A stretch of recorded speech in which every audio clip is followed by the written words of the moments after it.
போத்தி ஸ்வர்ண மஹால் வழங்கும் விடுமுறை நாட்களை மகிழ்ச்சிப்படுத்தும் கல்யாண மாலையின் கலகலப்பான பட்டிமன்றம்.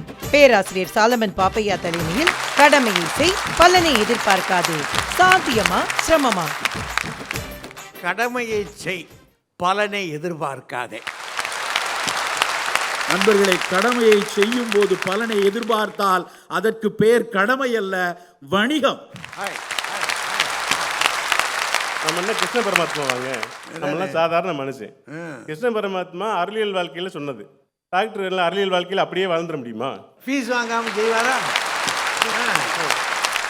ஃபீஸ் கொடுத்தாதான் கேஸ் எடுக்கணுங்கிறது உங்க வேலையா இருக்கலாம் வக்கீல் சார்.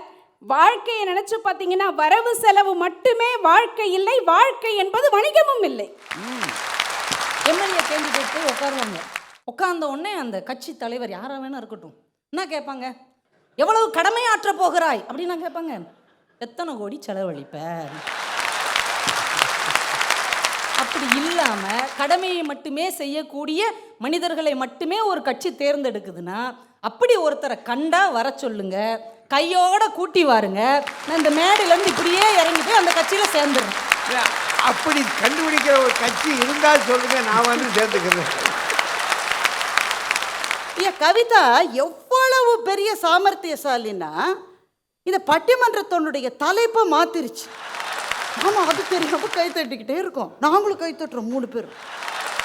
ஆட்டிசம் வந்தவர்கள், மஸ்குலர் டிஸ்ட்ராஃபி வந்தவர்கள், எத்தனை குழந்தைகளை லட்சக்கணக்கான தகப்பன்களும் தாய்மார்களும் நெஞ்சத்திலே சுமந்து வாழ்கிறார்கள். அந்த பிள்ளைகள் பதிலுக்கு என்ன செய்ய முடியும்னு ஒரு நிமிஷம் யோசிச்சு பாருங்க. அடுத்து வர்றவர் பதில் சொல்லணும். இதுக்கு சும்மா கையில பேனா வச்சுட்டு பிரயோஜனம் இல்லை சார். கீதை உபதேசிக்கப்பட்ட இடம் எது? நேரடியாக கிருஷ்ண பரமாத்மா போர்க்களத்தில் சொல்றார். அங்கேயே ஒரு எதிர்பார்ப்பு இருக்கு. கீழே போட்ட காண்டீபத்தை திரும்ப எடுக்கணும்னு, அர்ஜுனன் எடுக்கணும்னு பகவான் கிருஷ்ணர் எதிர்பார்த்து தான் கீதையே சொன்னார். எல்லாரும் அரசியலுக்கு வர சொல்றாங்க, மக்கள் எல்லாம் இவரை தலைவராக சொல்றாங்க. அவர் நினைத்திருந்தால்